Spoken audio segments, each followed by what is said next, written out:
Bertita was, I, I have had a lot of instructors, a lot of teachers, what have you, in my professional life.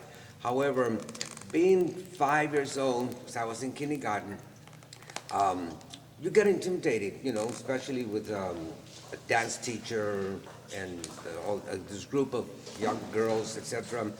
But she made you feel so comfortable. She had a way about her, so gentle, so nice, so welcoming, to the point where like as though she knew you forever, or like I knew her for a long time. It's, that type of a thing. And she had she was like an angel as far as patience was concerned.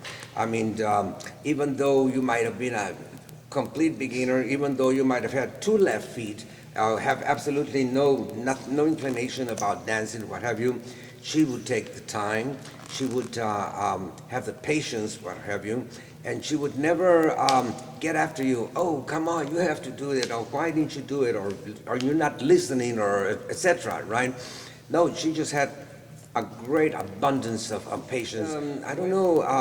There was something about her. This is why I feel that the dance program was a success because of her. I think it was like a dream for her, a goal for her to develop this dancing.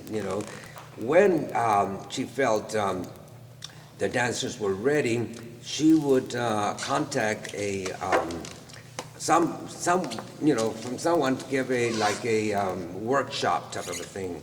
And this is how I got, I was, I think, 12 or 13 years old when she brought in a dance couple from Mexico that had been performing in San Antonio. And then she said, I have some dancers, and she would select the dancers that were somewhat more advanced, right? Because they gave some a workshop, what have you, and that's where I got really involved with the dance part. Though that for me, the dancing was just something that I liked. I loved music. At the time, they used to have, what you say, the theaters, the movies, they would have like a variedad or a little show, what have you. And whenever there was dancing, I used to just be fascinated with it, what have you. But never thought that I would be. But she would encourage me all the time. Somehow or the other, they became very popular in school with the ladies, because if you could dance, dance or what have you, and then that was an encouragement, and that she would tell me, say, oh, because she used to call me güerito. I don't know why, but she was. I was very small, Well, I'm not very big now, but I'm. Never mind. But I was very interested, and then, like I said, her personality was the type that she didn't intimidate people. She would encourage, and she would, how would you say? Make you feel like you're welcome. I mean, you can do it, try it, or whatever. She never said, oh, never put it aside. She never had favorites, in other words, what have you. She never said, well, I like this one, and now you can hold on, or what have you. And she would encourage, and this is why the dance program was built that way. You learn a lot by being a dancer: poise, and, discipline, and dedication, etc., what have you. And once you get a taste of stage, like this is an advice that Bertita gave me, he says, once you get the taste of performing, of being in the theater or whatever, whatever event it might be, what have you, and if it's in your blood, it'll never go away. It'll never go away. And she would always tell me, Juanito, you're going to, continue with your dancing, etc., what have you. And I would say, oh, yes, what have you, but I never knew that I would, And then when I was about 13 or 14, they had a show of Carmen Amaya, who's the queen of flamenco in town. And Bertita made arrangements for her, Carmen Amaya, to see me perform, not actually performed, almost like an audition type of thing. She wanted her opinion because she said this guy, has potential, et cetera, when she would see that.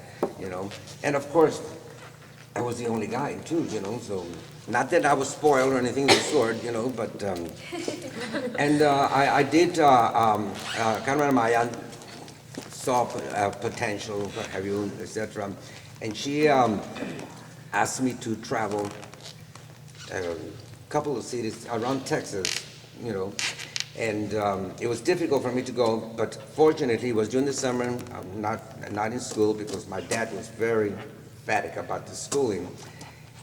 But I was too young, I was too young, and I did not take advantage of that opportunity. I went, but it was, we were in a bus with, Gitanos from Spain, and they got in some kind of a quarrel, very nasty quarrel. Well, maybe it wasn't. Now I probably would just laugh at it. And so I couldn't handle it, so I came back, and Bertita said, well, there'll be another opportunity, what have you. She was a person that I feel, and I never hesitate to say in several interviews that I've had that if it wasn't because of Bertita, I wouldn't have had a career. I really, to me it was just a pastime. I enjoyed it and I loved it, what have you, and I was popular in school, Thanks to because I knew how to dance. I would take little classes here and little classes there. I even took some ballet because Bertita introduced me to this lady, Ruth Russell Medlock, who had a ballet school, what have you. And she said, that's good for your training, what have you, and blah, blah, blah, et cetera, for your flexibility, et cetera. And so, I was, and before you know it, I was involved heavily duty with the dancing, et cetera, And anytime there was any little shows, what have you, Bertita would always call me, And so many dancers, like I've told you before, that once I got into the professional part of it, that I was, traveling from Australia to Japan, what have you, with Charo and et cetera.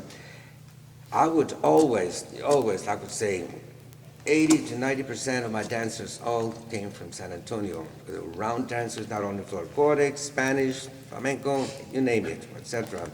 And they qualified, what have you, and most of them, and I would say that the largest percent of them had their start right here in Parks and Recreation.